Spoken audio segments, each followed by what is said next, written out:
spécial parce que très rapide. C'est vrai que c'est le circuit le plus rapide en moyenne surtout. Il y a 2 virages ici qui s'appellent Stowe et Club. C'est des virages à vitesse vraiment très élevée. On rentre en 6e, on met la 5 au milieu et on est complètement éjecté sur le vibreur extérieur. C'est un circuit qui demande beaucoup de précision. C'est un peu, pour imaginer la chose, c'est un peu comme si vous étiez en descente, dans une descente avec une voiture sans moteur. Et il vous faut garder le plus d'élan possible pour ne pas perdre de la vitesse autour. Eh bien, à propos de circuit, le voici, vous le découvrez, comme vous le constatez donc, beaucoup de longues lignes droites, de grandes courbes. Jean Alési vous l'a dit tout à l'heure, vient de vous le dire, c'est un circuit extrêmement rapide et on comprend pourquoi, rien qu'à le voir.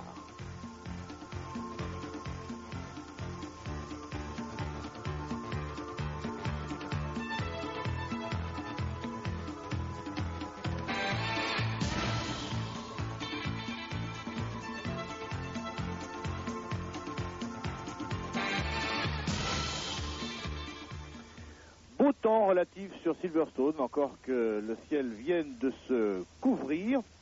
Alors vous avez en ce moment 26 pilotes en grille. Ces 26 pilotes, comment sont-ils classés dans le championnat du monde? Vous allez le savoir tout de suite avec Jean-Louis Moncel.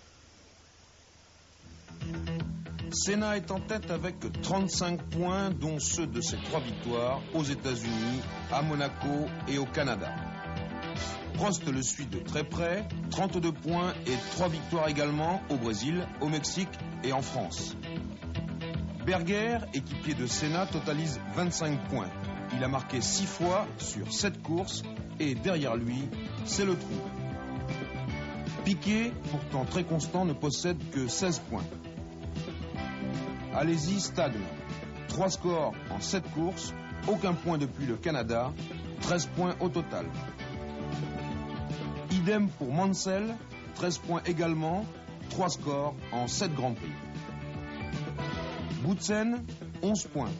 On attend mieux des Williams-Renault. Patrese, 8e avec 10 points.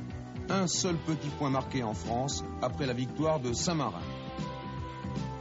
9e, Nannini avec 7 points. 10e, Capelli, la vedette du Grand Prix de France, où il a marqué les 6 points de la seconde place. 11e ex-aequo, Caffi sur Arrows Ford. Et Modena sur Brabham Judd avec 2 points. 13e ex-aequo, Bernard sur Larousse Lamborghini. Warwick sur Lotus Lamborghini. Et Nakajima sur Tyrrell Ford, tous les 3 avec 1 point. Merde, Piquet a calé. C'est parti, alors que Jean-Louis Moncel me signale que Piquet a calé. C'est parti pour le tour de formation. Alors, la grille de départ, la voici très vite et on vous reprend, bien entendu, pour le direct. La grille de départ avec Éric Bernard au volant. Première ligne, Mansell et Senna. Deuxième ligne, Berger et Boutsen. Troisième ligne, Prost et Alési. Quatrième ligne, Patrese et Bernard. Cinquième ligne, Suzuki et Capelli. Sixième ligne, Piquet et Nakajima. Septième ligne, Nannini et Donnelly. Huitième ligne, Gugelmin et Warwick. Neuvième ligne, Caffi et Martini. Dixième ligne, Pirot et Modena. 11e ligne, Larini et Alio. 12e ligne, De Cesaris et Bariglia. 13e ligne, Alboreto et Tarquini. Non qualifié. Alors bien sûr, Piquet qui a calé sur cette ligne de départ ne pourra pas récupérer sa place dans la grille de départ que vient de vous donner Jean-Louis. L'homme de la journée, en fait l'homme du week-end, c'est Nigel Mansell l'anglais, puisqu'il a fait la pole position et le meilleur temps dans le warm-up ce matin. Quelques chiffres sur Mansell.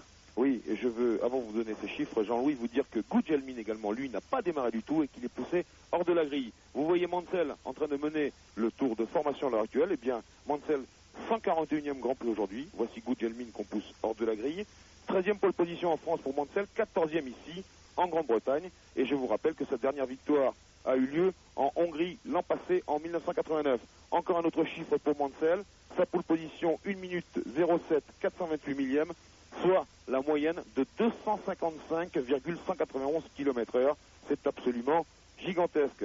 Ce matin, au warm-up, Mansell a encore fait le meilleur temps, à 242 km/h de moyenne, et je vous donne encore ses vitesses de pointe dans la ligne droite, la plus longue des lignes droites, 304 km/h, et sa vitesse de pointe sur la ligne de chronométrage, 270 km/h. Alerte pour le concours Top F1, vous savez que vous pourrez gagner quelque chose avec nous si vous jouez. Le Top F1, voilà de quoi ça aura l'air. Jouez au Top F1 avec Elf, TF1 et Télépoche. À chaque Grand Prix, gagnez le Renault Clio et de nombreux autres cadeaux. Quand vous entendrez cette petite alerte, eh bien, il faudra noter les 3 premiers du Grand Prix au moment même où on envoie ce petit jingle. Les voitures sont en train de se mettre en place sur la grille de départ. C'est pour dans quelques secondes. Il s'agit, on vous le rappelle, d'un extraordinaire Grand Prix d'Angleterre à Silverstone. Extraordinaire parce qu'il y a beaucoup de bagarres partout. On y reviendra dès que les voitures sont parties. C'est la fin du tour de formation. Piquet est donc en 24e, 25e position, c'est-à-dire beaucoup moins que sa place initiale. Le drapeau vert, le rouge et le vert. Je regarde ici Mansell qui a failli serrer Senna. Et Senna, grâce à son moteur Honda, va virer en premier dans le virage de Copse.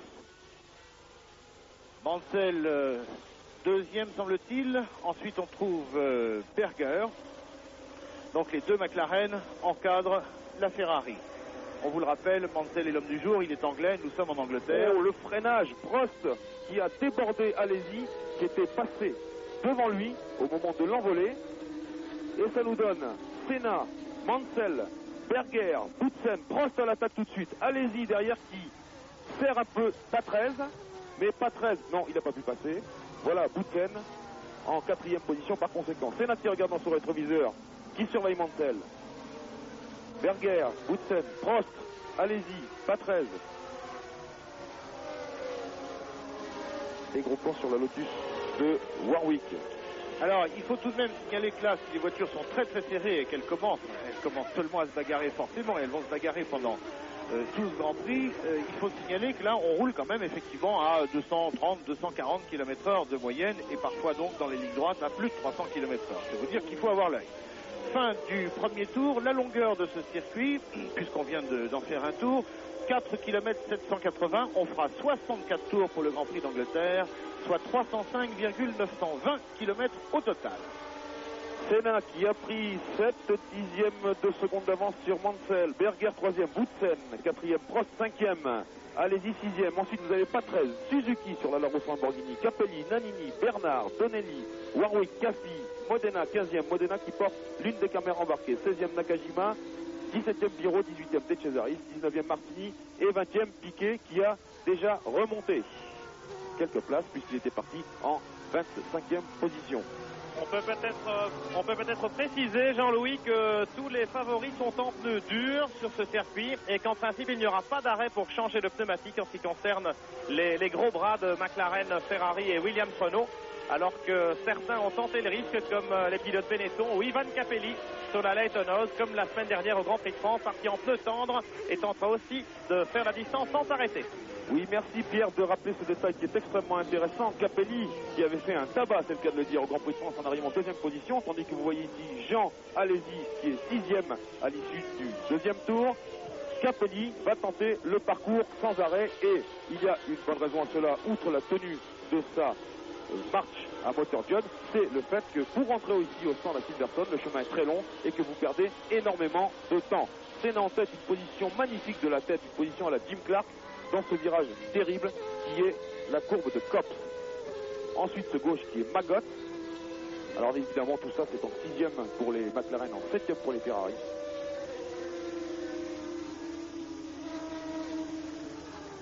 Beckett, extrêmement dur aussi comme virage. Et Berger qui sort au large, alors que vous voyez Boutsen, toujours reprise avec Prost derrière lui, Prost qui est en 5e position. Alors, on nous signale qu'à Paris, on a dû couper la grille de départ et que du coup, on n'a pas pu donner les noms des non qualifiés. Alors, je vous le dis très rapidement, c'était donc Grouillard, Brabham, Leto et Foytek, et dans les non préqualifiés, dans les préqualifications de vendredi matin, Moreno, Dalmas, Langes, Gachot et Giacomelli. Donc, c'est dommage pour Yannick Dalmas et Olivier Grouillard, mais ils ne sont pas dans ce Grand Prix de Grande-Bretagne. Et Senna ne s'échappe pas. Mansell est à une demi-seconde toute ronde. Tandis que Berger est déjà à 1 seconde et demie. Patrese que vous venez de voir en 7e position, suivi de Suzuki, Capelli, Nannini.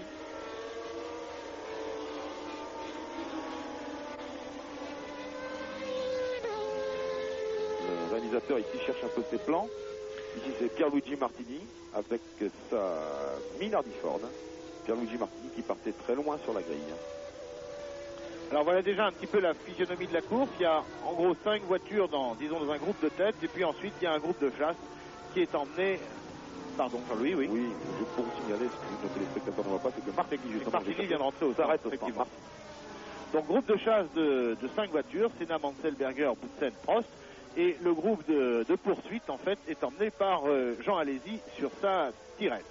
Jean Alesi, dont d'ailleurs on peut s'étonner qu'il soit là, si près des voitures de tête, parce que, encore une fois, il a un tout petit moteur, mais vous me disiez, Jean-Louis, qu'un V8, finalement, ça peut prendre beaucoup de tours, parce qu'on a développé considérablement ce moteur, et finalement, on arrive presque à suivre les gros. Oui, attention, quand on dit un tout petit moteur, c'est vrai que c'est un V8 Ford DFR, mais c'est vrai aussi que Ken Tyrrell entretient des relations extrêmement privilégiées avec Ford et Cosworth, ce qui fait que son moteur qui est préparé par Brian Hartz est quand même plus puissant que les V8 Cosworth DFR de série, si j'ose dire.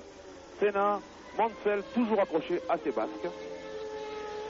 Alors, bien sûr, depuis le début, sur la ligne de départ, la foule anglaise ici, qui est énorme, hein, il y a entre 150 000 et 200 000 personnes, on en sait quelque chose parce qu'on a mis un temps fou pour rentrer ce matin sur le circuit de Silverstone. La foule, elle n'attend qu'une chose, c'est que Mansell prenne la tête de ce Grand Prix. Et j'imagine que Mansell, lui, il aimerait bien leur offrir ça, parce qu'il faut reconnaître que depuis 3 jours, chaque fois qu'il y a eu une espèce d'osmose entre lui et la foule, ça a marché. Il a fait la pole position, il a fait le meilleur temps ce matin au warm-up. Quand il a fait la pole position, ça a été du délire. Ça n'a pas franchement plu à Senna, et j'imagine que là, Senna préférerait quand même rester un petit peu devant. Enfin, Mansell accroche beaucoup, hein. Il attaque franchement de tous les côtés, là. Oui, et on vient de le voir sauter une légère amorce pour déboîter. Ça, c'est 2 raisons à cela. Déjà, un peu refroidir, parce qu'il est toujours dans le sillage de Senna, et ça peut entraîner une surchauffe. Deuxièmement, montrer à Senna qu'il est là, et ça, il a raison. Alors, il faut signaler qu'effectivement, si le temps s'est un petit peu couvert, il fait incroyablement chaud ici depuis 3 jours, et bien entendu, physiquement, pour les pilotes, ça va pas être très facile. 5e tour, avec dans l'ordre Senna toujours en tête, Mansell, Berger, Boutsen, Prost 5e, Alesi 6, Patrese 7, Suzuki 8, Capelli 9, Nannini 10, Eric Bernard, pilote français 11e. Je cherche Alliot, il n'est pas dans les 20 premiers, mais le pauvre Alliot, il nous a dit que Alliot pour l'instant il est 22e, c'est-à-dire sa place en fait sur la grille de départ. Mais Alliot, il a bien des problèmes de mise au point depuis vendredi. Et le réalisateur serre toujours sur Mansell qui ne lâche pas Senna d'1 pouce, comme vous pouvez le voir. Ah là, c'est un mano à mano absolument étourdissant. Tant que ça reste le même, il est possible que ce soit les roues qui viennent se toucher là, parce qu'il en veut beaucoup, le Mansell. Au freinage avant la chicane de Woodcott. Mais quand même, on peut voir que en réaccélération pure, le Honda fait très très fort. Alors ça, effectivement, on l'a vu sur des plans aériens qu'on a passés dans nos émissions de samedi et ce matin. Par exemple, celui-ci, on constate que dans les lignes droites, effectivement, il y a une accélération complètement dingue de ce V10 Honda. En bas des tours, oui, puisqu'un V10, c'est un compromis entre un V12 et un V8. Il a un peu des défauts des 2 moteurs, mais il a aussi beaucoup des qualités de ces 2 moteurs. Vous voyez Mansell qui s'écarte pour ne pas être perturbé par le sillage aérodynamique de la voiture de Senna. Puis pour refroidir, Berger 3e. Boutsen toujours reprise avec Prost. Alors la situation a un tout petit peu changé. Il y a 3 voitures en tête, puis 2 voitures. Celle de Boutsen et Prost derrière, mais pas très loin. Oui, écoutez, Boutsen nous a dit ce matin que sa voiture était très bien réglée avec des gommes B, ce que nous a précisé Pierre Randy tout à l'heure, donc les plus durs qu'il y ait dans les choix de Goodyear. Prost, lui, n'a pas tendance à martyriser sa voiture dans les premiers tours, ça on le sait depuis fort longtemps. Donc ils se tiennent tous les deux en retrait. Et c'est pas plus mal parce que quand même le trio Senna, Mansell, Berger, ça nous prévoit beaucoup d'émotions. Alors également à l'avant de cette McLaren, enfin à l'avant et à l'arrière, un nouveau réglage d'aileron. Est-ce qu'on peut imaginer qu'il y a eu beaucoup d'améliorations avec cet apport? Ah, vous savez, ici, c'est l'aérodynamique qui prime. Pour Silverstone, où la vitesse de pointe est prépondérante, il faut très peu d'ailerons. Et bien sûr, il faut quand même un petit peu d'ailerons pour franchir ces courbes absolument terrifiantes qui portent les noms de Copse, de Stowe, de Abbey ou de Club. Alors, par conséquent, on en revient au problème de moteur. Puisque vous avez un moteur, plus vous avez un moteur puissant, plus vous pouvez braquer vos ailerons. Attention, monsieur Senna, à la bordure, ça peut vous créer quelques désagréments. Donc, un moteur plus puissant, plus d'ailerons, et donc c'est quand même plus facile. Alors donc, on en revient quand même, malgré tout, à une question de moteur. Et ce qui fait la différence, eh bien, ce sera la finesse des châssis. Un châssis fin, c'est un châssis qui a de l'adhérence, sans ailerons, si j'ose dire. On est dans le 7e tour. Je vous rappelle que nous en ferons, enfin, ils en feront, nous on les suivra pendant 64 tours de ce circuit de 4 km 780. À propos, chose amusante, Silverstone, c'était un aéroport pendant la guerre qui a donc été transformé après la guerre. Il ne servait plus à rien puisqu'il n'y avait plus de guerre. Alors on l'a transformé en circuit, ce qui est un autre type de guerre, mais nettement plus sympathique. Voilà un point intéressant au 8e tour sur le chronométrage. Senna qui jusqu'à présent a amélioré ses temps au tour, aux environs de 1 minute 13 secondes et 5 dixièmes. Eh bien, il vient de passer à 1 minute 13 secondes et 8 dixièmes, alors que pour l'instant, seul Mansell améliore, 1.13.7, et Boutsen également, 1.13.7.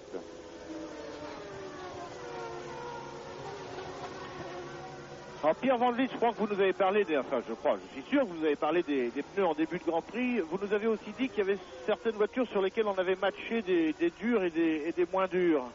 Oui, on fait un panachage dans la mesure où, vous le constatez, la plupart des virages tournent à droite. Ce sont des grandes courbes extrêmement exigeantes pour les gommes des pneumatiques. Donc les pneus gauche souffrent le plus, oui. Pierre, une passe d'armes magnifique pendant que vous parliez. Mansell a déboîté, il a dépassé Senna, et Senna dans la foulée est repassé, ce qui a fait perdre du temps d'ailleurs à Mansell. Excusez-nous Pierre, on peut recommencer, mais effectivement il y a eu une grosse bagarre Mansell-Senna. Mais pour l'instant on est reparti comme avant en fait, parce qu'il y a un double dépassement. Et priorité à l'image bien sûr. Et donc, à l'issue du 9e tour, eh bien, après cette passe d'armes que vous revoyez maintenant, Mansell déboîte. Freinage difficile là pour Mansell, il est parti un peu dans tous les sens, et du coup, Senna repasse bien sûr, parce que lui il est sur sa trajectoire, et Mansell a raté sa trajectoire parce qu'il arrivait trop vite, il a freiné trop fort. C'est-à-dire que voilà, Mansell a trop freiné parce qu'il était trop rapide, et Senna qui a gardé ses points de repère exactement similaires, et bien Senna est resté à la même place. Donc, tout est à refaire pour Mansell pour l'instant, puisqu'il était à une demi-seconde, et maintenant il est à 1 seconde 2 à l'issue du 9e tour, derrière Senna. Ah, c'était extraordinaire, et ça devait se terminer comme ça entre ces deux hommes. Alors maintenant, ce qu'il va falloir voir, c'est si Mansell peut revenir sur Senna. Attention à Prost. Sauf que Prost a attaqué Boutsen, mais on ne sait pas où on en est là. Non, je crois qu'il est toujours derrière. Il est resté derrière. En tout cas, c'est net qu'il voulait aller le chercher. Parce que si Mansell peut remonter sur Senna, ça nous donnera une bonne idée de la qualité des Ferrari par rapport au McLaren. Voilà, Prost et Boutsen, donc confirmation absolue que Prost n'est pas passé. Prost est donc toujours 5e derrière Boutsen. Avec une rentrée au stand, celle de Jean Alesi. Alors Jean Alesi qui rentre au stand dans le 10e tour, ça c'est absolument pas prévu. Bien entendu, c'est un retour. Alors, il rentre en catastrophe avec un changement de pneumatique sur la Tyrrell qui repart aussitôt. Un changement qui a coûté à mon chronomètre environ 6 à 7 secondes. Auquel, Jean-Louis, il faut rajouter les secondes qu'on perd pour rentrer et sortir du stand. Eh bien, entre-temps, notre ami Mansell est revenu dans les roues de Senna et on va s'en faire un petit tour. Et c'est très bien parce que c'est magnifique. Les bagarres entre deux garçons aussi compatants et un garçon comme Mansell qui est aussi génialement fantasque quand il est au volant, surtout quand il a 200 000 Anglais derrière lui, ça promet pour le reste. Et on en est qu'au 10e tour sur 64. Ah, il va falloir surveiller ça de près. Voilà deux hommes qui ne s'aiment pas, même s'ils s'estiment profondément. Vous avez Berger en 3e position qui est, je dirais, aux premières loges pour voir se dérouler l'action dans ce 12e tour.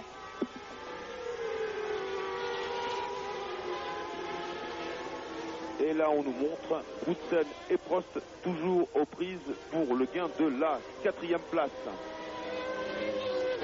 Berger, ici, le coéquipier de Senna, qui lui, pour l'instant, il regarde ce qui se passe devant. Hein. C'est son patron qui s'explique avec Nigel Mansell. Donc bon, Berger regarde ça pas très loin, cela dit, il est quand même prêt s'il arrivait quelque chose.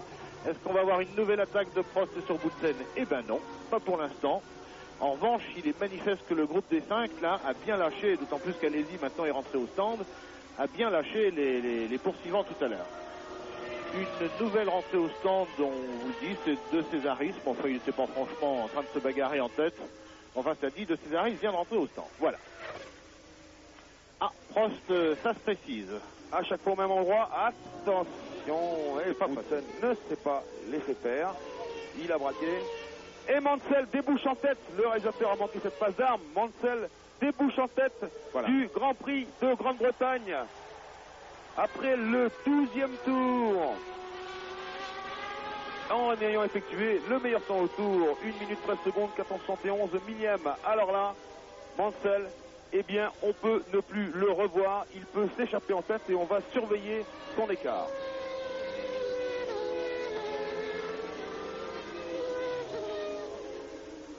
Bon, on a beau être dans une cabine théoriquement insonorisée, on a entendu la foule qui s'est mise à hurler lorsque, pratiquement devant nous, Mansell a réussi à dépasser Ayrton Senna.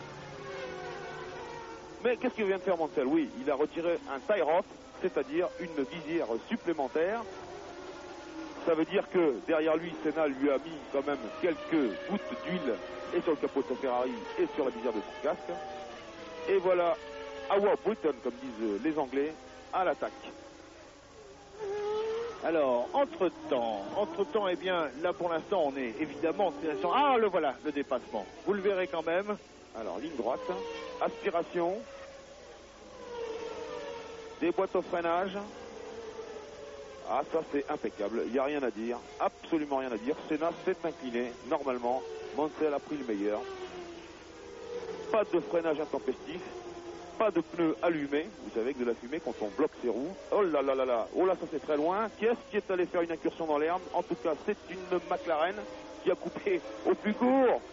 Il sait faire un petit peu de tout terrain. Bon, alors là, notre réalisateur est un petit peu parti sur la queue de course, ce qui va nous permettre de vous dire qu'effectivement, apparemment, c'est Senna qui est sorti, parce que je crois que c'est Berger qui est oui, derrière. Voilà ce que je voudrais bien que le réalisateur nous montre.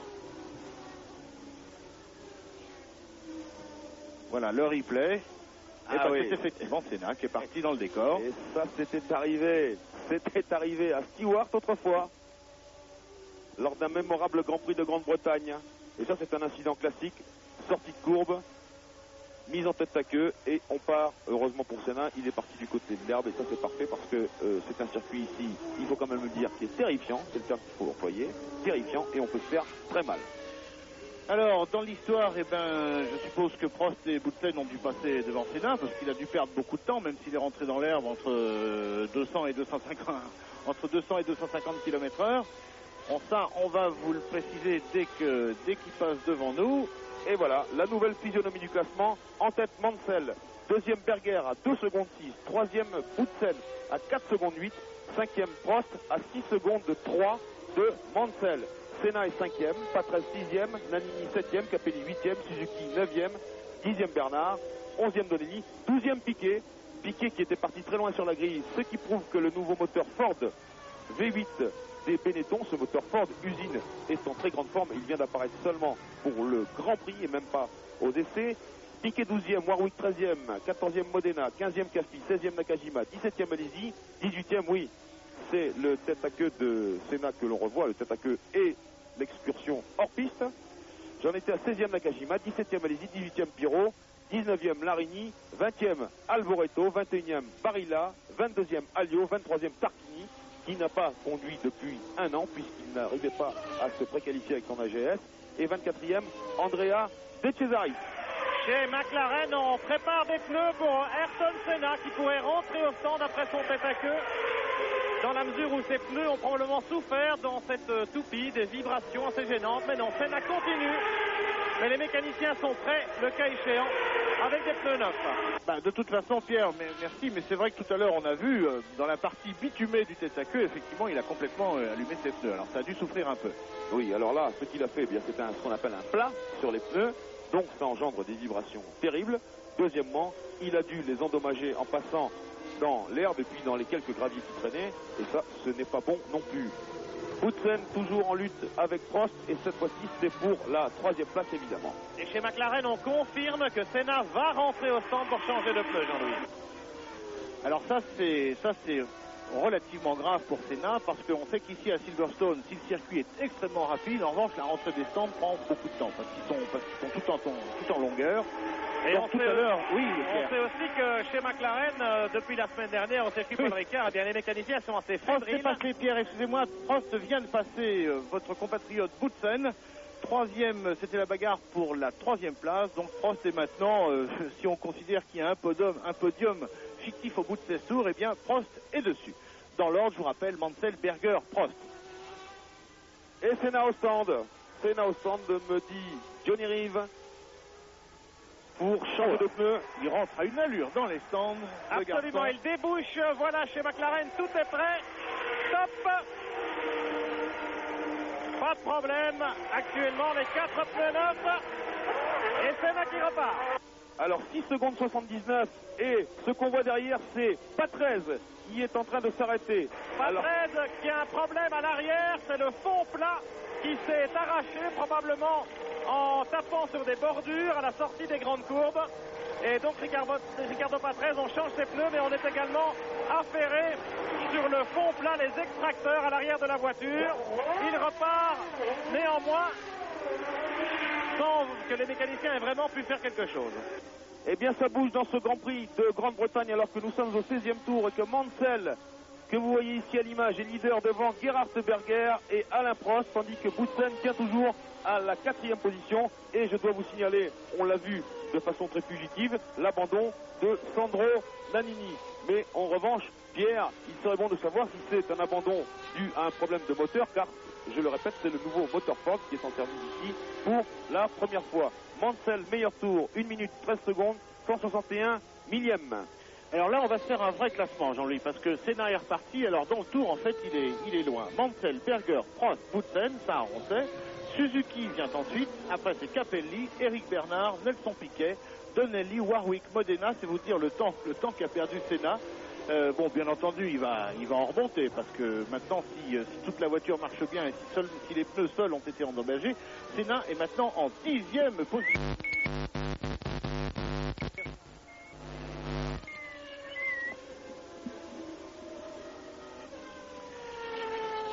Tour de ce Grand Prix de Grande-Bretagne ou d'Angleterre, c'est selon, vous appelez ce pays comme vous en avez envie. 17 tours sur 64 tours au total. C'est un des Grands Prix les plus courts de l'année. Le plus court normalement c'est Monza, et immédiatement derrière devrait venir Silverstone. Et on a vu Alliot qui menait devant Tarquini, c'est-à-dire la 20e place pour la Ligier Ford de Philippe Alliot et la 21e place pour l'AGS Ford de Gabriele Tarquini, tandis que l'arrêt au stand a coûté assez cher à Patrese. Il est pour l'instant noté en 22e position. Alors, petite analyse. Encore un pas de plus qui est franchi. 1 minute 12 secondes 922 millième pour Alain Prost. Alors ça, c'est peut-être le signe de l'attaque. On connaît bien ce garçon, Alain Prost. On le sait toujours qu'il est très prudent en début de course. Alors maintenant, on va voir ce qu'il est capable de faire pour remonter sur Berger. Il est à 3 secondes exactement, 3 secondes et 86 petits millièmes de la McLaren Honda que vous voyez en ce moment, qui est celle de Gerhard Berger, qui lui est en 2e position derrière Nigel Mansell. En général, d'ailleurs, les attaques de Prost viennent plutôt plus tard dans le Grand Prix. Bah là, il a décidé d'attaquer dès le 18e tour. Ce qui prouve en tout cas qu'il doit se sentir bien. La voiture a été parfaitement réglée. Alors c'est souvent le cas, vous savez qu'on est un petit peu inquiet pendant les qualifications parce qu'effectivement les Ferrari font pas toujours des étincelles, alors que nous sommes ici à l'intérieur de la voiture de Modena, la Brabham. Et ben à chaque fois, au moment du warm-up, quand les voitures sont en configuration course, là la Ferrari d'Alain Prost se révèle être une arme redoutable. Et pour l'instant, en tout cas au 19e tour de ce Grand Prix d'Angleterre, c'est encore le cas. Modena, Stefano de son prénom, qui a eu une grosse sortie de route vendredi dernier. Voilà une caméra arrière, ça c'est plus tout à fait une nouveauté, on l'a vu déjà sur le Grand Prix de France. Cette caméra arrière, me semble-t-il, est sur la voiture de Suzuki. Suzuki d'ailleurs, qui vient de se faire, semble-t-il, passer par son coéquipier Bernard. Voilà, en fait on a les trois, non, il y a deux des voitures de caméra qui sont ensemble. Là maintenant on est à nouveau sur la Brabham de Modena. Alors si le son est bon, si le son est bon, ah bah c'est fini. Mais si le réalisateur recommence ça, on vous laissera en ambiance avec le son. Un arrêt chez Lotus. Oui, c'est Derek Warwick. Derek Warwick qui est noté en 15e position à l'issue du 19e tour. Alors, petit détail, nous revoici sur Alain Prost. Alain Prost toujours 3e. Dans l'ordre, je vous le rappelle, Mansell, Berger, Prost. Est-ce que non, là c'est Berger qui vient de prendre un tour à Philippe Alliot, oui, Philippe Alliot et Gabriel Tarquini, et ça va peut-être permettre l'aspiration de la Ligier et celle de l'AGF vont permettre à Prost de se rapprocher de Berger. D'ailleurs, il était à 3 secondes tout à l'heure, il vient de passer maintenant à 1 seconde 8, tandis que Capelli, oui, Ivan Capelli, l'un des deux héros du Grand Prix de France, vient d'effectuer le meilleur temps au tour, 1 minute, 12 secondes et 810 millièmes. Capelli, voilà. Large débordement d'Alain Prost. Oui, sans aucun problème. La Ligier est très modeste en motorisation, on le sait. Et Prost qui sort extrêmement large, couteau entre les dents. Alors vous disiez que Capelli était le héros du Grand Prix de France. On rappelle brièvement ce qui s'est passé. En fait, ces voitures, les Leighton House March, en début d'année, elles arrivaient à peine à se qualifier. Et puis tout d'un coup, au Grand Prix de France, on a vu un Capelli en tête du Grand Prix pendant tout un tas de tours. Et puis terminer quand même 2e du Grand Prix de France, ce qui est extraordinaire. Ça continue sur leur lancée. C'est Leighton House March, puisqu'on vient de vous le dire, Capelli est 5e dans ce Grand Prix. Et Capelli, je le rappelle, comme nous l'a dit Pierre Van Vliet tout à l'heure, parti en pneus tendres, c'est-à-dire des pneus C chez Goodyear, des pneus de course semi-tendres, et qui, en principe, ne doit pas changer de pneus. Là, on vient de constater qu'au passage de Tarquini, la voiture de Boutsen a été retardée. Prost s'en est mieux sorti de ce dépassement d'attardé. Et Boutsen, normalement, a dû perdre un petit peu de temps. Avec des nouvelles également de Sandro Nannini qui a abandonné avec la Benetton. Eh bien, il ne s'agit pas. Attention, Pierre. Attendez, Pierre, excusez-nous. Excusez-nous parce qu'il se passe des choses sur la piste. Il y a que Berger vient d'attaquer Mansell. Et oui, c'est que ça a marché. Extraordinaire. Qu'est-ce qui s'est passé pour Mansell? Je ne sais pas. Quelle est cette baisse subite de cadence alors que Prost est déjà derrière Mansell? Là, il y a quelque chose qui ne va pas, Pierre. Vous n'avez pas de chance. À chaque fois que vous prenez l'antenne, il se passe quelque chose d'énorme sur la piste. Et là, on vient d'assister à un nouveau rebondissement. Berger vient de passer en tête alors que là, c'est Nakajima qui est allé dans la verdure. Messieurs les commissaires, traversez vite. La meute arrive. Berger en tête, Mansell 2e, Prost 3e. Ils sont route en route tous les trois en moins d'une seconde. Qu'est-ce qui s'est passé pour Mansell? On ne l'a pas vu. Johnny Reeve, vous avez vu quelque chose? Non, pas du tout, fait-il. Il est plongé dans son tour par tour. Et chez Ferrari, on prépare les pneus pour Mansell dans les stands. Voilà peut-être l'explication. Mansell n'aurait pas été très économe de ses pneus en début de Grand Prix pour aller chercher la position de leader, peut-être. Eh bien, on va voir. On va le voir tout de suite. En tout cas, Jean-Louis, je vous confirme donc l'abandon de Nannini à la suite d'une touchette avec Ricardo Patrese, ce qui explique également l'arrêt de Patrese et son problème d'extracteur arrière suite à une petite excursion sur les bordures. Nannini qui abandonne donc, mais pas pour une panne de moteur, mais bien à cause d'une collision, d'un accrochage avec la Williams Renault de son compatriote Patrese. Merci Pierre, alors que la McLaren de Gerhard Berger, nouveau leader de ce Grand Prix d'Angleterre ou de Grande-Bretagne au 22e tour, devant Mansell et Prost, soit les deux pilotes Ferrari, rattrape un groupe d'attardés qui va peut-être créer une petite décision au moment de ce 22e tour, car Il y a, je crois, une Lotus et en tout cas une Minardi, ça c'est sûr. Et ça va peut-être créer quelques perturbations, c'est ça. En tout cas, ça risque de se resserrer encore plus sur les 3 voitures de tête. Or, Mansell tient le rythme quand même. Là, il a perdu sa place de leader, mais il tient le rythme dans les 3 voitures de tête. Donc, à supposer qu'il lui arrive quelque chose, c'est pas extrêmement grave. Berger attaque. Devant Warwick. Et devant Warwick, Barilla, qui fermait la marche du Grand Prix. Attention, Berger, qui doit surveiller Warwick naturellement, mais qui doit surveiller Mansell derrière lui. Bon, ça passe. Oui. En ce qui concerne la Lotus, c'est fait. Il reste encore la Minardi de Barilla. Le petit train-train. Et attention, ça va déboîter de tous les côtés. Prost qui n'a pas réussi avec Warwick, qui reprend un peu l'aspiration. Berger est passé. Warwick qui s'était arrêté au stand tout à l'heure.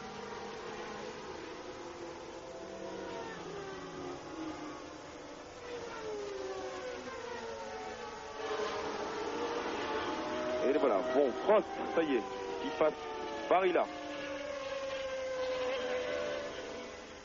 Bon ben voilà, nos trois leaders ont passé Barilla et Warwick. C'est reparti, on est dans le 23e tour. 23e tour et toujours donc Berger, Mansell, Prost pour le trio de tête. Le reste c'est un petit peu plus loin. Le reste ça commence avec Boutsen 4e, Capelli 5, Suzuki 6. Piquet est remonté en 7e position. Alors Boutsen 5, c'est bien ça. Suzuki devrait... Non, Capelli 5, pardon. Boutsen 4, Capelli 5, voilà, c'est bien ça. Alors qu'on a assisté à une belle passe d'armes entre Barilla et Derek Warwick, qui était très chaude, et Barilla ne s'en est pas laissé compter. Ils apparaissent tous les deux derrière, ils sont à un tour naturellement des 3 leaders que vous avez là juste sous vos yeux. Warwick, oui, il a plongé à l'intérieur sans aucun problème. Boutsen tout seul. Eh oui, Boutsen tout seul en 4e position. Donc derrière on trouve Capelli, ensuite Suzuki 6, Piquet 7, et Rick Bernard 8e. C'est très bien. Rick Bernard va encore une fois complètement contenter ses patrons. Il y a eu un très beau papier de Pierre Gaston dans l'équipe qui parlait justement de ces relations entre le patron et les pilotes de l'écurie Larousse. C'est assez sympa et émouvant. Donnelly 9e, Senna 10e. Donc pour Senna, pour l'instant, opération difficile parce que s'il reste 10e, il faut quand même rappeler qu'il ne marquera pas de points. Or, à l'heure actuelle, dans le classement intérimaire du championnat du monde, il n'y a plus que 3 points de différence, si ma mémoire est bonne, entre Prost et Senna. Donc il faudrait que Senna revienne, comme on dit, dans les points, c'est-à-dire dans les 6 premiers, et là, il n'y est pas. C'est ce qui me fait penser, voici Capelli en 5e position. C'est ce qui me fait penser qu'à moins d'un incident qu'on n'ait pas vu, Mansell est peut-être décidé soudain de baisser de cadence pour ménager ses pneus. Car en tout cas, ces premiers tours de tête, ces premières escarmouches entre Senna et Mansell auront beaucoup coûté à ces deux pilotes. Senna est obligé de s'arrêter pour changer de pneus. Il était dans l'aspiration de Mansell et probablement que les perturbations aérodynamiques l'ont envoyé hors de la piste, donc changement de pneus, et Mansell, peut-être que ses pneus ont souffert dans la bagarre. En tout cas, Berger au 25e tour est toujours leader de ce Grand Prix. Mansell en 2e position à 8/10e et Prost en 3e position à 1 seconde et 7/10e de Berger, tandis que vous voyez ici toujours Ivan Capelli et sa marche Lightenhouse à moteur Judd V8. Alors, si ce que vous disiez est vrai, et je suis persuadé que c'est vrai, mon cher Jean-Louis, à savoir que la bagarre entre les deux premiers leur a coûté beaucoup, ça prouverait une fois de plus que Prost a une intelligence de course absolument fabuleuse. On nous pardonnera ce genre de cocoriquisme, mais bon, il se trouve qu'on a un pilote qui est champion du monde, qui va extrêmement vite, qui sait faire de bonnes voitures, et qui en plus sait voir qu'en devant, il faut attendre que ça se calme. C'est ce qu'on appelle l'intelligence de course. Le meilleur tour pour Capelli, et... on n'arrête pas le progrès. Cette Lightenhouse March, décidément, nous étonnera à chaque Grand Prix encore un peu plus. Prost, peut-être que Prost va attaquer Mansell, là, parce qu'il semble que Mansell a un tout petit peu laissé partir Berger. Voilà, ce fameux virage de Stowe où on déborde tellement sur le gazon, enfin pas sur le gazon, sur les vibreurs. Et vous pouvez constater également que les 3 hommes de tête ont rattrapé Patrese, qu'ils déposent littéralement sur place, regardez. Ouais. Et voilà, ils sont passés. Patrese a pris un tour. Ce qui veut dire que les arrêts pneus ici, non, puis en coûte très cher. J'imagine en plus que là, la Williams ne marche pas tout à fait à 100% de ses possibilités, mais quand elle s'était arrêtée tout à l'heure, Pierre Van Vliet nous avait dit que les mécanos n'avaient pas réussi à faire tout ce qu'ils voulaient faire dessus. Il y a peut-être un souci. Et des problèmes de pneumatiques sur les Williams, malgré le fait qu'ils étaient partis en pneus à gomme dure. Eh bien, on prépare 4 pneus neufs pour Thierry Boutsen, qui va être le premier des hommes de tête à s'arrêter, si tant est que les autres observent un arrêt également. En tout cas, chez Williams, on a décidé de s'arrêter. Et la Williams numéro 5 de Thierry Boutsen en 4e position ne va pas tarder à s'immobiliser. Actuellement, c'est Patrese qui est revenu au stand. Et qui, à mon avis, va abandonner. Voilà comment se conclut le 200e Grand Prix de Riccardo Patrese. Et déjà ça, c'est un exploit unique dans les annales de la Formule 1. Il est recordman absolu, Riccardo Patrese. Et on dégage la Williams de Patrese, et parce que Boutsen va rentrer. Patrese avec des problèmes donc au niveau de la carrosserie arrière des extracteurs suite à son accrochage avec Nannini. Merci Pierre, tandis que Mansell revient à la charge. Ah mais il est inouï ce Mansell aujourd'hui. Voilà, il y a un sandwich là, il y a une tranche de Ferrari devant, une tranche de McLaren au milieu et une tranche de Ferrari derrière. En tout cas, il a repris la tête, le Mansell. 27e tour et nouveau rebondissement dans ce Grand Prix de Grande-Bretagne avec Nigel Mansell qui vient de prendre la tête. Berger qui s'est légèrement écarté et teste pour parer une attaque de Prost. C'est possible en tout cas. Oui, c'était possible, c'était cela, puisque Prost est juste derrière lui. Ah, il se passe des choses avec les pneus sur ce Grand Prix qui sont littéralement explosives. Il y a une petite odeur qui commence à monter là, c'est un genre de Ferrari en tête là. On n'est plus très loin là, parce que Berger il va pas le tenir longtemps. Alors voilà le dépassement, Mansell sur Berger, et hop, c'est fait. Superbe. Il faut dire aussi que c'est un circuit qui est large, hein. Il y a quand même pas mal d'endroits où on peut doubler, enfin bon, ces garçons pour l'instant sont restés gentlemen. Et puis c'est aussi le phénomène de la course à l'aspiration qui joue sur ce circuit tout particulièrement. On peut le rapprocher pour ça d'ailleurs de l'autodrome de Monza où quand vous avez le bon wagon, eh bien vous pouvez aller plus loin que prévu. Vous regardez que là, Mansell s'est échappé immédiatement. Tout à fait. Alors que Prost en est toujours à attaquer Gerhard Berger. C'est peut-être pour ce tour-là qui est le 30e tour. Voilà, début du 30e tour. Très belle course de Mansell en tout cas, il déçoit pas ses fanatiques. Alors, l'explication c'est peut-être que Mansell a laissé un peu refroidir la mécanique si j'ose dire, et les pneus et tout ça, et puis que, eh bien comme Berger pensait que devant il fallait faire aussi la même chose, voilà un peu le pourquoi du comment, si j'ose m'exprimer ainsi. Mansell va prendre un tour à Michele Alboreto qui est sur la rose Ford ici au premier plan. Et Prost lui continue de suivre Berger. A-t-il des problèmes de moteur comme sur le circuit Paul Ricard? Ça, on ne peut pas le savoir pour l'instant. Veut-il économiser ses pneus? Il faut voir en tout cas. Oui, parce qu'effectivement, il faut rappeler que le Grand Prix de France, non seulement il l'a gagné, mais il l'a gagné avec une voiture qui avait quelques soucis de temps en temps. Alors, Prost viendra attaquer Berger, ça n'est pas passé. Prost est vraiment maintenant complètement dans les roues de Berger, hein. Ça doit se faire, on attend que ça. Oui, et Johnny Reeve vient de me signaler quelque chose qui est intéressant, c'est-à-dire que Ayrton Senna, qui était en 10e position, a mis, tenez-vous bien, exactement 10 tours, je répète, 10 tours pour dépasser Martin Donnelly. Alors, ça veut dire deux choses. Ça peut dire que la McLaren a des problèmes après son changement de pneus ou que Senna souhaite les économiser, ou en tout cas pour l'instant, Senna n'est plus dans la course des premiers. Cette course que nous vivons en ce moment en direct avec Mansell, Berger et Prost. On peut aussi imaginer qu'il n'y ait pas seulement les pneus qui aient souffert dans sa sortie de route tout à l'heure, hein, que la voiture elle est peut-être plus complètement droite.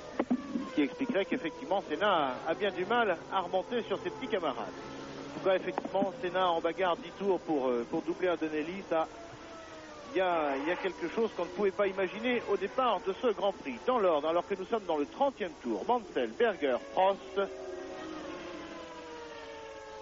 Prost qui vient de retenter d'attraper Berger. C'est pas terminé, ça va peut-être se faire ici, mais oui, tout à fait. tout à fait. La Prost a été superbe parce qu'il a profité du fait que Berger devait freiner derrière une autre voiture et clac, il a été le chercher. C'était bien vu. Et c'est le coup classique. Et donc, au 31e tour, un nouveau rebondissement. Mais regardez comment. Voilà. Prost en deuxième position à 3 secondes de Mansell. C'est donc pour l'instant les deux Ferrari qui sont en tête de ce Grand Prix de Grande-Bretagne. Pierre Van Vliet. Oui, c'est une course de mystère et de boule de gomme en matière de pneumatiques, Jean-Louis, parce que chez Williams, on avait préparé les pneus, on les avait sortis des couvertures chauffantes pour Boutsen, et puis il semblerait que par radio, Boutsen ait dit non, je continue. Il se plaignait du pneu avant gauche, mais il semblerait qu'il ait retrouvé un peu d'adhérence. Et le pilote belge poursuit sa route alors que maintenant c'est chez McLaren qu'on prépare des pneumatiques pour Gerhard Berger probablement, qui semble quelque peu en difficulté à ce stade de la course. Merci Pierre. Jean-Louis Bernardelli, vous nous donnez le classement après 31 tours. Mansell, leader devant Prost, puisqu'il a passé Berger. Mansell, Prost, Berger, Boutsen 4, Capelli 5, Suzuki 6, Piquet 7, Bernard 8, Senna 9, Donnelly 10, Modena 11, Caffi 12, Alesi 13e, Alboreto 14, Larini 15, Warwick 16, Barilla 17, Tarquini 18, Pirot 19, Philippe Alliot 20e, partie 22, je vous le rappelle.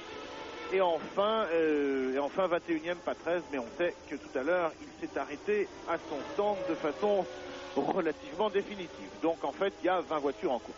Oui, mais ça c'est normal. Il est sous la règle des 1/10 de la distance de la course. Il est donc encore classé en 21e et dernière position, car il est à 5 tours. Mais effectivement, il y a 5 tours qu'il s'est arrêté. Écart entre Mansell et Prost au 32e tour, 3 minutes, 3 secondes, pardon, 8 dixièmes. Il était tout à l'heure de 3 secondes toute ronde. À l'image ici, Boutsen en bagarre avec Capelli, notre Capelli national et pas national, parce que là j'imagine qu'en Italie ça doit sauter entre les Ferrari qui ont pris la tête, entre Capelli qui peut-être et qui est manifestement en train d'essayer d'aller chercher Boutsen pour la 4e place. Il n'y a pas qu'en Angleterre qu'on est heureux aujourd'hui. Voilà, Capelli attaque sur Boutsen. Il me semble que c'est passé, oui. Il faut toujours faire attention à l'effet d'optique. Capelli 4e. Il est passé imparablement, et ça quand même, c'est éblouissant. Cette voiture que vous venez de voir est animée par un très modeste moteur V8 fait par John Judd, qui est un modeste lui aussi préparateur et constructeur, si j'ose dire, motoriste, qui emploie à peu près 50 personnes en Angleterre. Donc, manifestement, pour qu'un moteur Renault V10 se fasse déposer, excusez-moi du terme, entre guillemets, de cette façon, c'est que vraiment, le châssis de la Williams et les pneus de la Williams ne sont plus pour l'instant du tout dans le coup. Et d'ailleurs, vous savez que Pierre Van Vliet nous a dit tout à l'heure qu'on avait préparé les pneus et puis que finalement, on y renonçait. Et ça veut dire que Boutsen a dû passer le message que c'était assez catastrophique de ce côté-là et que de toute façon, changer de pneus n'y ferait rien. Alors Jean-Louis, puisqu'il y a à peu près, c'est la première fois que ça nous arrive depuis le début du Grand Prix, il y a à peu près 100 mètres entre les 3 voitures de tête, on peut estimer que dans les secondes qui viennent, il ne va pas arriver grand-chose. Donc on va pouvoir envoyer la pub à Paris, mais ne vous inquiétez pas, si jamais il y avait une grosse histoire, un gros truc pendant la pub, bien sûr, on l'enregistre à Paris et vous le verrez après. À tout de suite. Vous n'avez pas raté la bagarre qui ne va pas tarder à arriver entre les deux Ferrari. A signaler pendant cette interruption de pub que Prost a d'abord battu le record du tour, ensuite Capelli.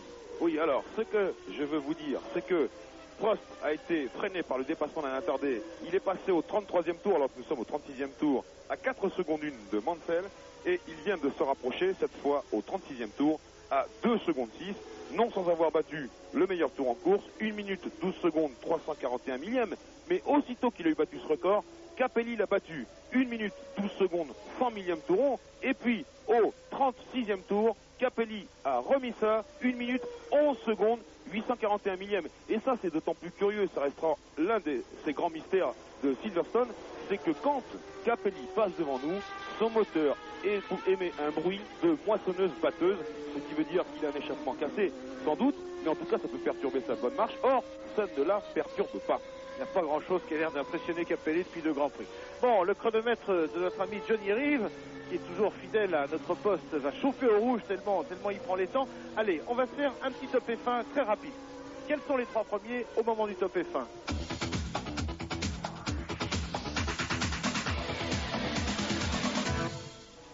Alors attention, parce que ça va peut-être changer. En tout cas, pour l'instant, vous constatez, il y a un rapprochement très net entre les 2 Ferrari de Mansell et Prost.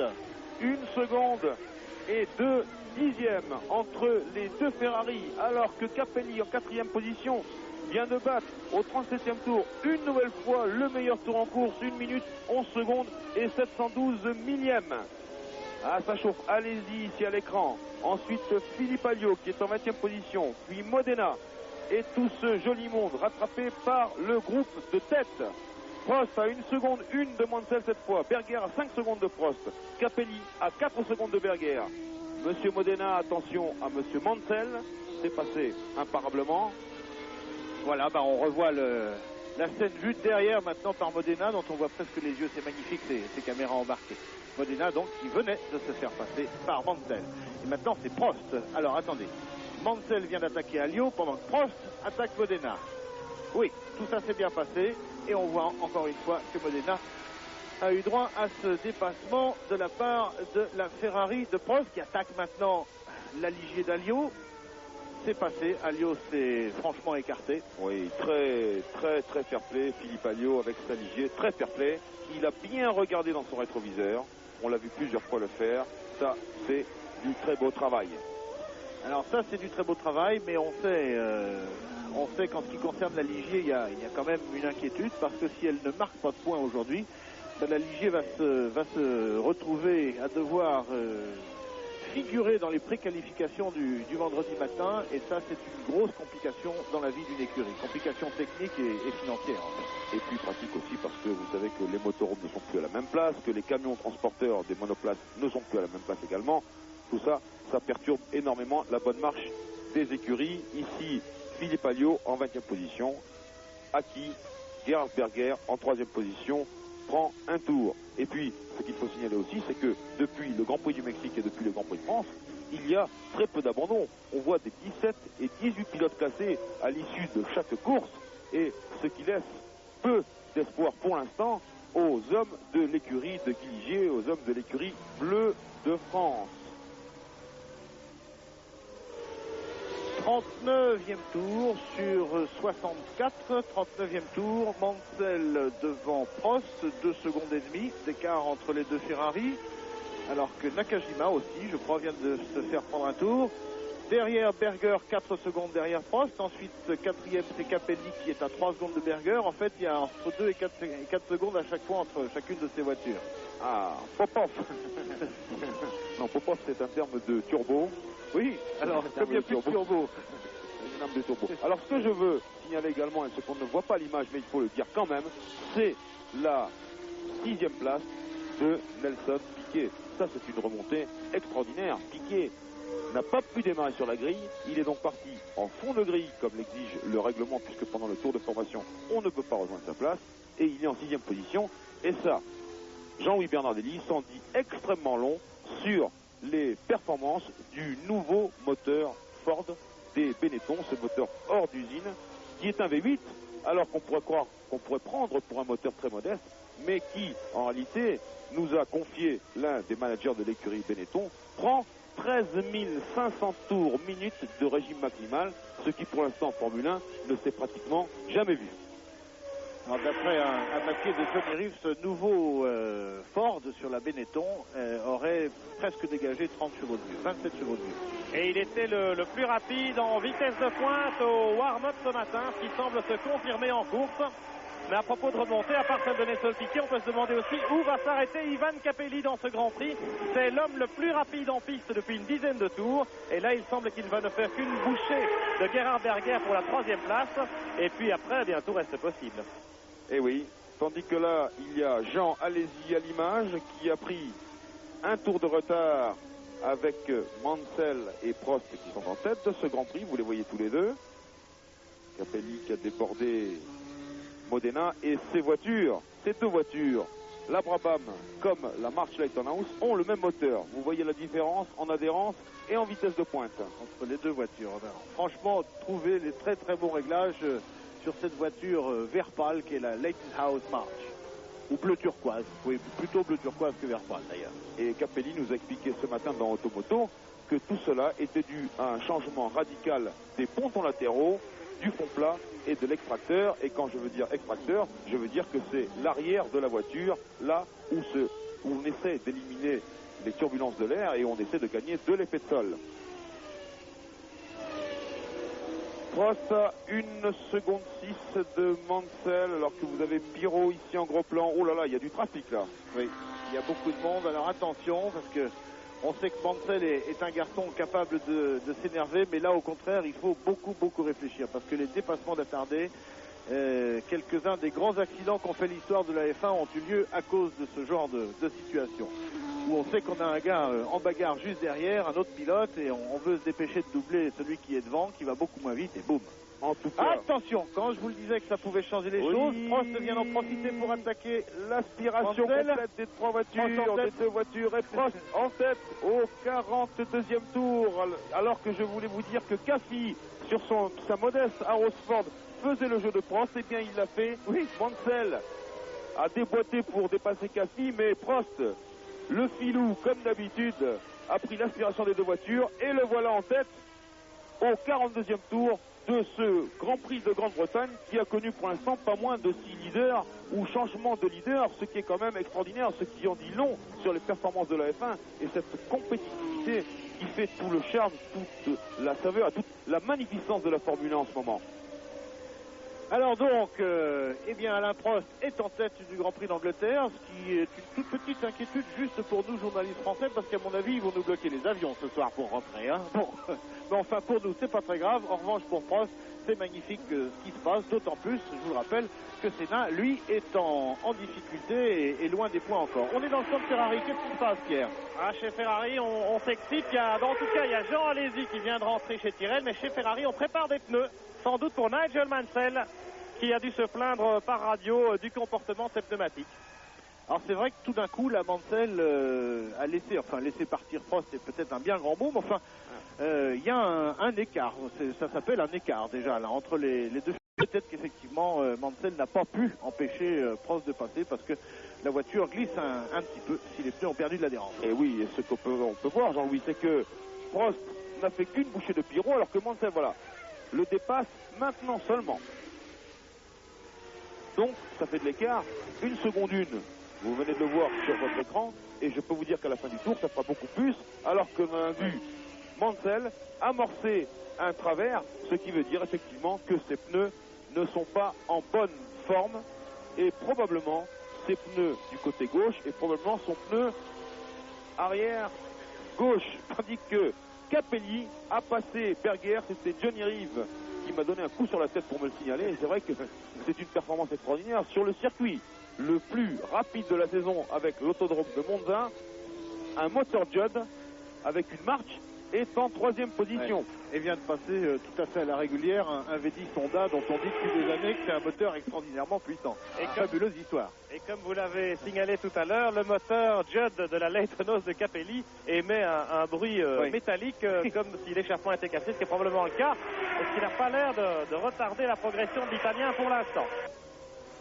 Et je souhaite que Capelli réussisse, je souhaite que Capelli monte sur ce podium, parce que vous savez, c'est un pilote qu'on a porté au nu, et puis les March Lightenhaus Judd ont eu tellement de problèmes que Capelli, il a été complètement oublié, alors que c'est un élément de valeur, de très très grande valeur pour le sport automobile italien et pour le sport automobile international en général.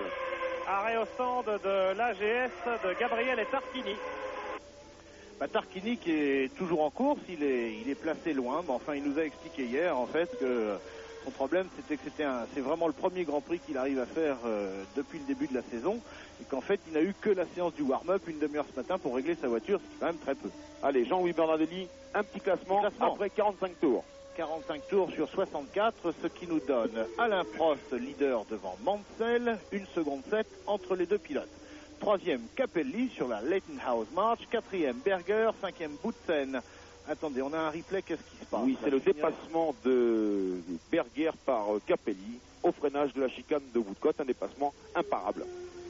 Donc, nous étions sur Berger, ça tombe bien, 4e, 5e, Boutsen, 6e, Piquet sur la Benetton à moteur Ford, 7e, le nouveau Ford, 7e, Suzuki, 8e, Senna, toujours pas dans les points, 9e, Eric Bernard, tout de même, Eric Bernard est en bagarre avec Senna, Senna entre les deux Larousse, belle réussite pour cette écurie. Donnelly 10e, Caffi 11, Modena 12, Alesi 13, ça c'est pas sa place en revanche, à Jean, Alesi 13, Warwick 14, Larini 15, Barilla 16, Firo 17, Alliot 18, partie 22 je vous le rappelle, Tarquini 19. Tarquini à 4 tours, ce qui veut dire qu'il est très attardé. Philippe Alliot par conséquent en 18e position ferme la marche, il est à 2 tours des leaders. Et je regarde le chronomètre à l'issue du 46e tour, Prost est en tête avec 4 secondes et 2 dixièmes d'avance sur Mansell. Mansell qui est suivi à 6 secondes 7 par Ivan Capelli, 4e Berger, voilà. 5e Boutsen. On les voit le voir dans cette ligne droite, effectivement. Capelli maintenant, il a Mansell à vue. Tous à l'image.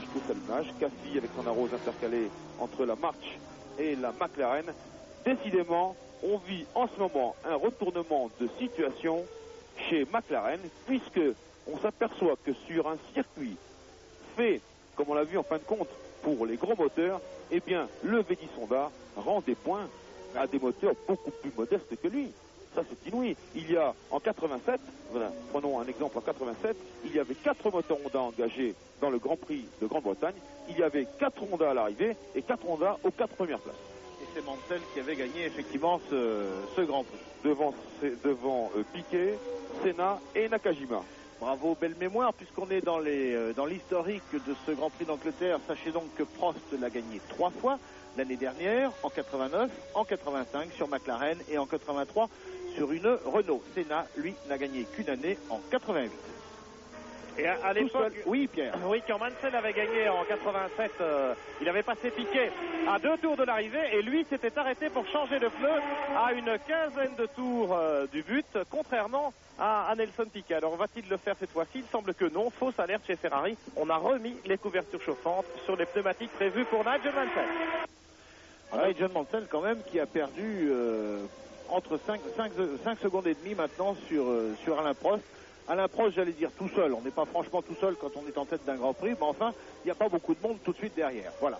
Et oui, et ça, ce leadership de Prost va relancer, sinon les rumeurs, du moins les transferts. Car, il faut que nous l'expliquions, Prost n'a pas encore pris sa décision, mais on sait qu'au fond de lui-même, il l'a prise. Il restera chez Ferrari l'an prochain. En revanche, Mansell a fait une offre financière à Ferrari, offre qui a été refusée. Mansell demandait 6,7 millions en dollars. Ferrari ne pouvait lui en accorder que 4. Et puis, après le Grand Prix de France, Ferrari ne lui accordait plus rien. Ce qui coïncidait, si vous voulez, avec une sorte de remerciement. Il faut dire les choses comme elles sont. Et du coup, Mansell est très amer de devoir peut-être quitter la Scuderia à la fin de la saison. Qu'est-ce qu'on vient de voir? Capelli, qui ralentit. Ouais, il ralentit complètement. Ça doit être son moteur. Oh là là, il est déposé sur place. Voilà, il lève le bras. C'est fini. Oh, quel dommage. C'est fini pour Ivan Capelli.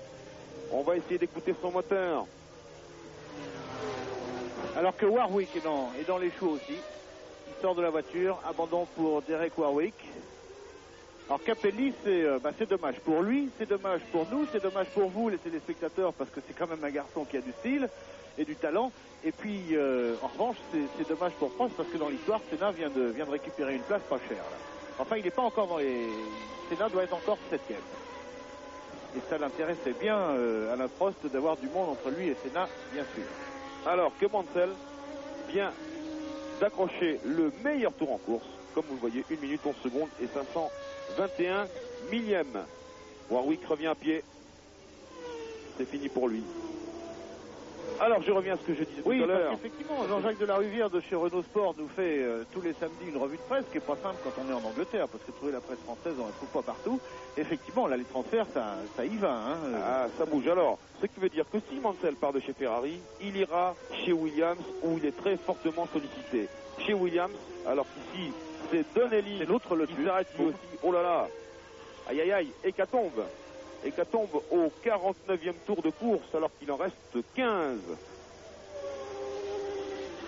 Les moteurs commencent à souffrir. Oui, là ici sur ce circuit de Silverstone, on est très longtemps à pleine charge, à fond de 6e ou à fond de 7e pour ce qui concerne les Ferrari. Donc, je reviens une nouvelle fois au transfert. Mansell partant chez Williams et Williams souhaitant conserver Riccardo Patrese. Tout ce qu'on a entendu jusqu'à présent sur Jean Alesi allant chez Williams, eh bien malheureusement ce sera faux. C'est vrai qu'il y a eu d'excellents contacts entre Alesi et Williams, mais l'affaire c'est compliqué. L'affaire c'est compliqué parce que Ken Tyrrell n'a pas été du tout d'accord, et on le comprend, avec cette possibilité de transfert. Et donc, du coup, Alesi va peut-être rester chez Tyrrell, car il est possible également que les juristes des deux équipes respectives se soient emparés de l'affaire. Alors, pour l'instant, ça nous donnerait Mansell chez Williams avec Riccardo Patrese. Alors, je vais aussi vous donner une précision. Il semble que l'équipe Benetton est plus ou moins re-signée avec ces deux pilotes, qui sont Nelson Piquet et Sandro Nannini. Et ça doit quand même fortement intéresser Jean Todt, qui nous écoute sûrement. Jean Todt qui est le patron de Peugeot Alpha-Sport et qui, effectivement, regardait Nelson Piquet avec des yeux extrêmement intéressés. Vous voulez dire pour que Nelson Piquet au hasard aille conduire des voitures un petit peu plus larges que des Formule 1 avec presque autant de chevaux et dans une discipline qui s'appelle le sport moto. D'accord. Voilà, on a vu le panneau de Mansell en deuxième position à 13 secondes devant Berger alors qu'il restait quelque chose comme 13 tours.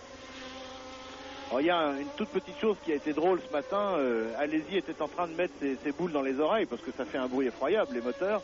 Et il disait, de temps en temps, je les mets pas. Et Jean-Louis Moncel lui a dit, oui, avec un moteur Ferrari ou un moteur Renault derrière, il faudra en mettre parce que ça fait du bruit. Et il a souri, c'est tout. Hein, il n'a pas dit oui, non, mais il a souri. Mais j'avais dit également un moteur Honda. Exact. Et Mansell toujours. Tiens, il se réveille. Ça veut dire qu'il a pris la mesure exacte de ses pneus, Mansell, qui se sont certainement pas améliorés, en tout cas, qui sont restés stables, qui se sont stabilisés, et par conséquent, il repart à l'attaque, 1 minute 11 secondes, 291 millièmes, c'est le meilleur tour en course. Et ça frôle les plus de 230 km/h de moyenne au tour, c'est quand même une drôle de performance. Alors, il y a encore presque 3 secondes 7 d'écart entre les deux voitures. On espère que Mansell va pas tripler son record du tour tout de suite. Voilà, vous venez de voir les deux Ferrari. On va pouvoir faire un petit intermède de pub, mais encore une fois, s'il se passe quelque chose pendant la pub, bien sûr, on l'enregistre, on vous le montre après. À tout de suite. Sur 64 à faire, c'est-à-dire qu'à 11 tours de la fin, voici la situation. Alain Prost, leader, en tête sur sa Ferrari devant Nigel Mansell à 4 secondes 1. Troisième, Gerhard Berger, qui est lui très loin, à 20 secondes de Mansell. Quatrième, Thierry Boutsen. Au fait, bon anniversaire. Thierry Boutsen a fêté son 33e anniversaire vendredi dernier. En plus, il a eu un petit Kevin. Boutsen 4e, Piquet 5e sur la Benetton Ford. Senna 6e, donc maintenant Senna est dans les points. Suzuki 7, Eric Bernard 8. Bravo encore une fois l'équipe Larousse. 9, Cassis. 10, Alesi. Il est un petit peu remonté, mais il est toujours pas à sa place, Jean Alesi. 10, Alesi. 11, Modena. 12, Larini. 13, Pirot. 14, Barilla. 15, Alliot. Et c'est tout. Après, on n'est plus en course. On est arrêté. Et vous parliez de la bonne place d'Eric Bernard et de Aguri Suzuki. Eh bien, vous voyez ici, attention, Mansell qui déboîte. Vous avez vu ça par les caméras arrière. On a pu voir quand même pendant quelques tours que les Larousse Lamborghini, c'est vrai, elles n'ont rien à perdre, n'ont pas à assurer, si vous voulez, un petit peu comme les deux Ferrari, eh bien elles tiennent le rythme des Ferrari, et ça c'est un énorme progrès, et ça confirme que sur les circuits à courbe rapide, le châssis conçu en commun par Gérard Ducarouge et Chris Murphy, l'ancien ingénieur de Lola qui est maintenant chez March Lighthouse justement, eh bien est un excellent châssis pour les fortes vitesses de pointe et les grandes courbes. Prost toujours en tête devant Mansell et Berger. Mansell ici à l'image, Ferrari numéro 2. L'écart est un petit peu réduit, 3 secondes 8. Il est net que Mansell, dans les derniers tours, voudrait bien aller chercher Prost, parce que accrocher le Grand Prix d'Angleterre quand on est originaire de l'île de Man, c'est important. Aïe, aïe, aïe, aïe, aïe, aïe, il se passe quelque chose avec Mansell. On a entendu son moteur. Et voilà, Bernard est passé. Il est en roue libre, il lève la main. Oh là là, un autre abandon pour Mansell après celui du Grand Prix de France. On a entendu son moteur opter, hurler une dernière fois. Terminé pour l'espoir de tout un pays. Il n'est pas content, bien sûr, vous le constatez. Il a quand même, j'irais dire, sur un plan strictement émotionnel, bien fait son boulot, mais là, sur le plan technique, mécanique, ça n'a pas tenu, manifestement. Sorti de la voiture de Mansell, vous regardez le public qui applaudit, bah oui, qui applaudit, mais enfin, maintenant, c'est terminé. Le héros s'en rentre à pied, c'est une image effroyablement triste. Bravo, monsieur Nigel Mansell. Salut au public et Ben Fool. Attention, oh là là là là, ça c'est terrible. Bagarre entre Piquet et Senna qui viennent de passer devant nous. Ça, vous, pour l'instant, vous voyez Mansell à l'image. Mais on vient de voir Senna passer Piquet et honnêtement, toute la haine qu'il y a entre ces deux garçons, c'est franchement ressenti. C'est dommage ça qu'on n'ait pas eu cette image parce qu'il était fabuleux. Ah oui, parce que côte à côte, dans le virage de Woodcote qui précède les tribunes, ça fait du bruit. À mon avis, le réalisateur est anglais, hein. Ça pose pas de doute. Bon, Prost premier, bah alors du coup, Senna a encore gagné une place là, au classement général, ce qui fait que si Prost gagne ce Grand Prix, bah, il va prendre moins de points que prévu à Senna. Berger deuxième à 25 secondes de Prost. C'est dire à quel point cette Ferrari numéro 1, avec le pilote français aux commandes, c'est dire à quel point cette Ferrari est en train d'emmener ce Grand Prix de la façon la plus royale qui soit. Et la plus magistrale, si j'ose dire, parce que Prost, pour l'instant, a fait une course, comme d'habitude, toute faite de tactique et de stratégie. Il a économisé, il a observé la situation, il a également demandé ce qui concernait la situation de ses concurrents au niveau des pneus. Est-ce que je fais la course tout avec le même train? Est-ce que je m'arrête? Les événements lui ont donné raison, puisque, pour l'instant, dans les leaders, personne ne s'est arrêté, sauf Senna. Mais Senna, on a vu qu'il avait maltraité ses pneus après une grosse excursion en piste. Donc, c'est tout à fait une course encore de toute beauté. Attention là, Nelson Piquet en tête à queue. Allez Nelson, il faut revenir sur la piste avec le moteur qui n'a pas calé. Ça, c'est à Woodcote. Ah ben voilà. Voilà l'explication. Voilà pourquoi tout à l'heure ils sont... Ah d'accord. Ça, effectivement, on ne pouvait pas le voir et ça explique que Senna, par la suite, ait fait un dépassement enfin, à la limite du correct sur Piquet. Et Eric Bernard en 6e position qui va marquer un autre point. Parce que Aguri Suzuki s'est arrêté au stand, Jean-Louis, sur l'autre, le Lamborghini. Voilà le retour de Mansell dans les stands. Bien sûr, la BBC British Broadcast lui tombe dessus pour The Last Interview. Alors, bah tiens, puisque la situation a changé, on va faire un petit top F1. Quels sont les 3 premiers en tête de ce Grand Prix d'Angleterre à l'instant maintenant?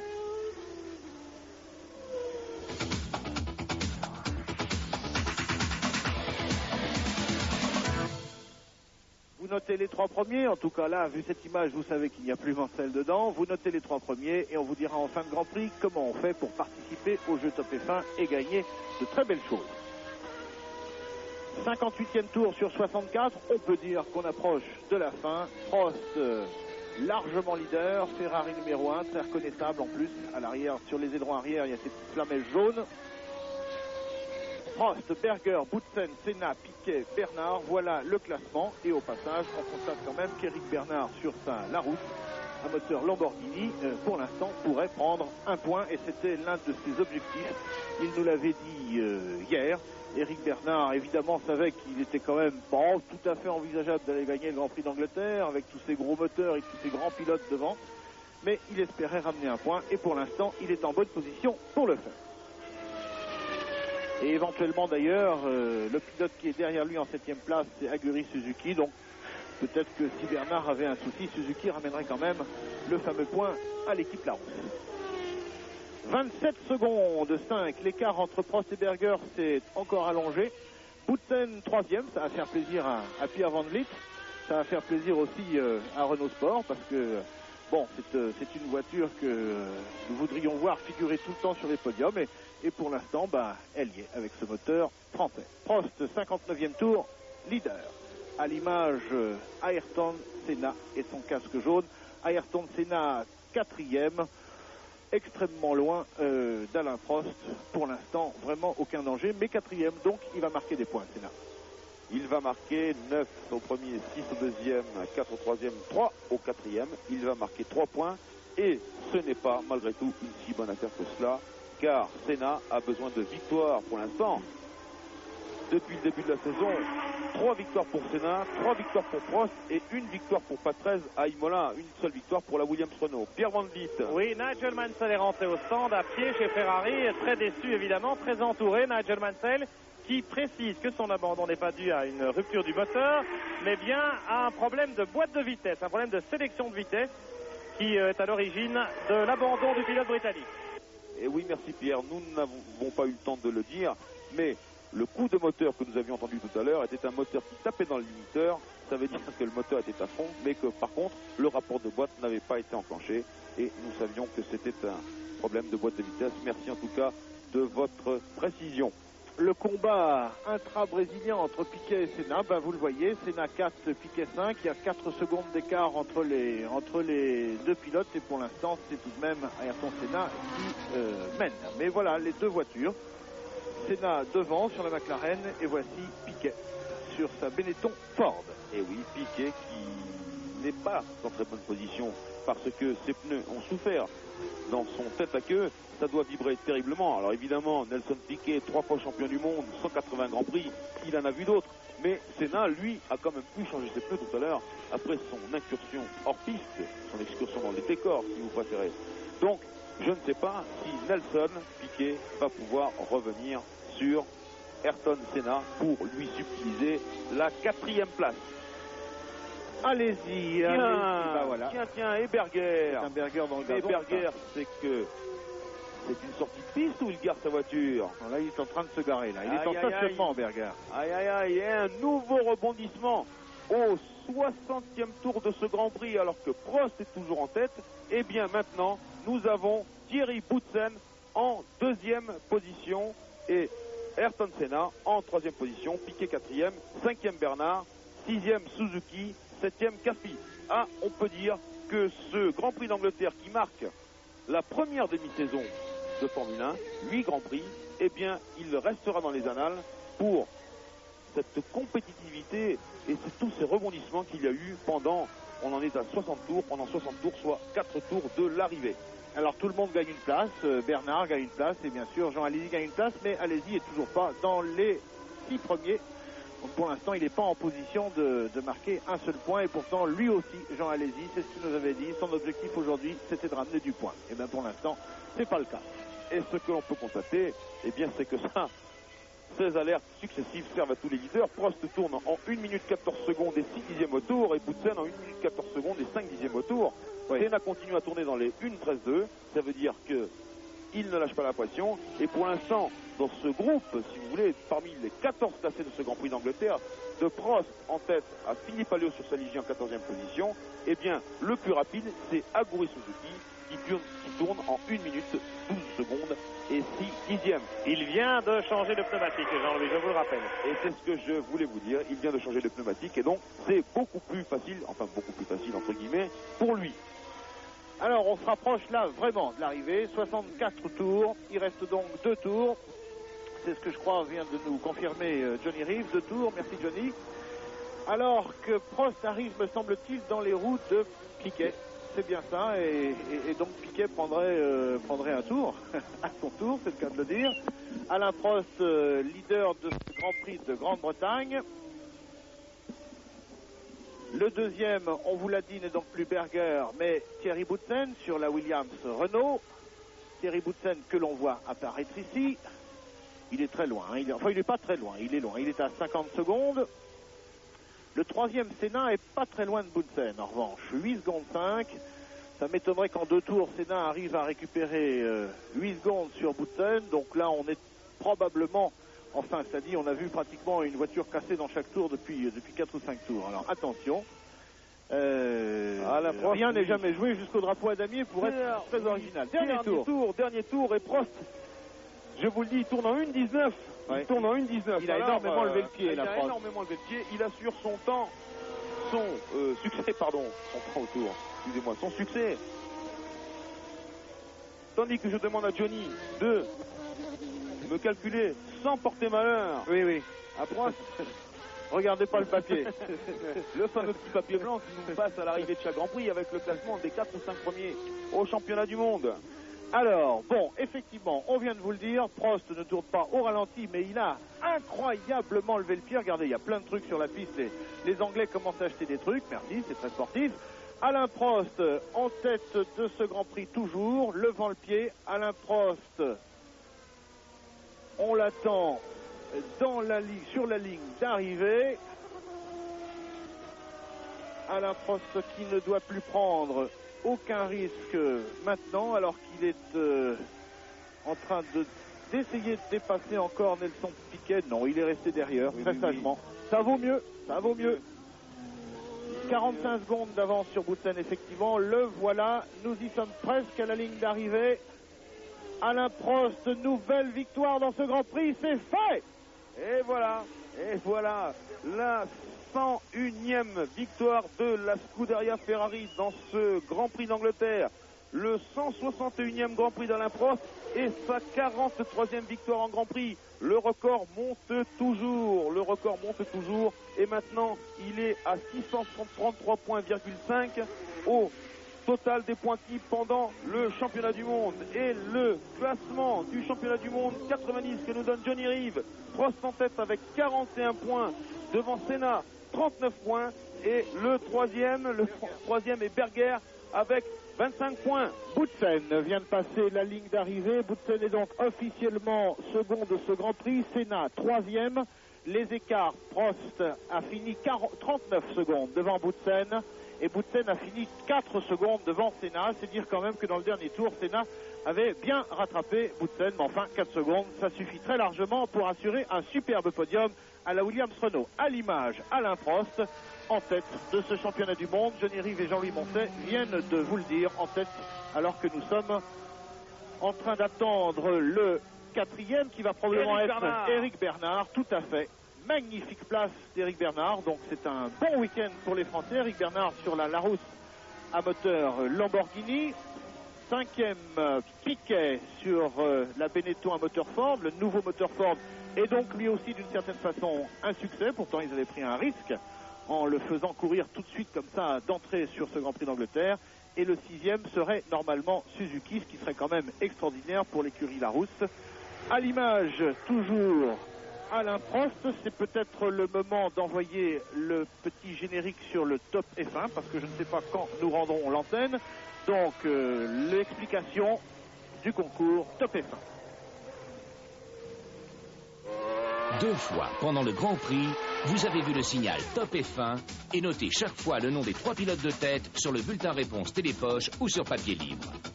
Envoyez-le avant samedi minuit et pour augmenter vos chances, faites-le valider dans une station Elf ou une station Antar.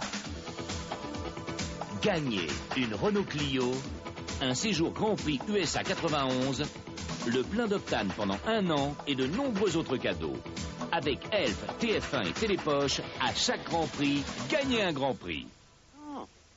Alors, vous pouvez gagner le jeu Top F1 et lui, celui que vous voyez en train de descendre de sa voiture, qu'il a ramené aux vérifications, c'est Alain Prost. Il a gagné le Grand Prix d'Angleterre et il l'a gagné pour la 4e fois. Superbe victoire. Jean-Louis, oui, je Pierre. suis chez Larousse avec Gérard Larousse précisément. Très heureux évidemment de ce résultat. Il embrasse Gérard Ducarouge sous nos yeux. Gérard Larousse, 4e place pour Éric Bernard, 6e d'Aguri Suzuki. C'est le meilleur résultat de votre équipe depuis sa création. C'est peut-être la rampe de lancement, Gérard. Hors des préqualifications, maintenant vous y allez pour de bon.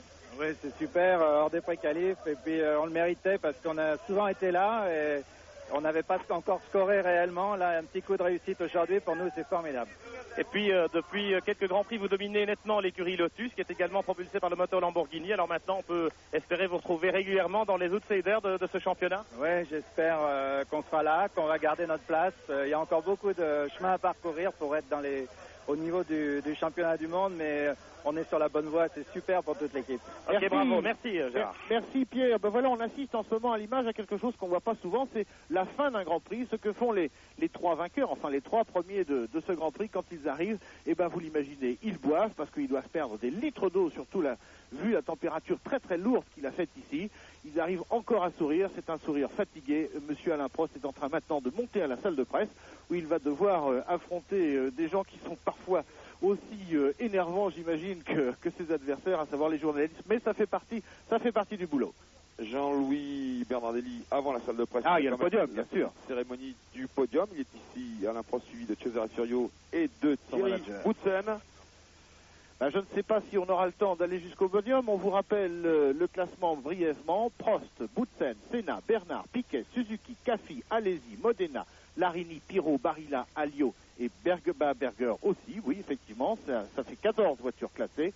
C'était donc le classement de ce Grand Prix d'Angleterre. Nous sommes avec Prost en train de monter les marches de la gloire. Si Paris nous laisse encore quelques petites secondes d'antenne, on verra peut-être Alain sur le podium. On nous dit qu'il nous reste 30 secondes, ça m'étonnerait donc qu'on aille au podium. Eh bien, tant pis. Jean-Louis, quelque chose à ajouter? Oui, prochain rendez-vous. Oui, je vous donne le prochain rendez-vous, c'est le 29 juillet pour le Grand Prix d'Allemagne qui se déroulera au Motor Stadium d'Hockenheim. On se retrouvera donc à Hockenheim. Merci de votre fidélité, merci de votre présence et à bientôt.